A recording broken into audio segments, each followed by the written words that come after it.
Сәлеметсіздер ме, қалдарыңыз қалай? Қандаланы қай жақтан іздейміз деген сұраққа жауап береміз. Қандаланы, мысалға, қандала диванда пайда болса, біз оның бетін ғана қарайды екенбіз, астын ашып қарамаймыз. Асты дегенде сіз астын ашасыз, жаңағыдай киімдер қоятын жерді ғана қарайды екенсіздер.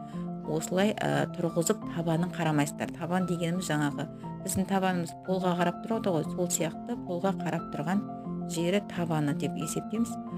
Сол табанын қарайсыздар тұрғызып.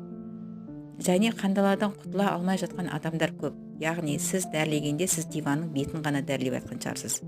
Или бұл айтып жатыр, дезинфекция маманы шақырып кетіре алмадық дейді.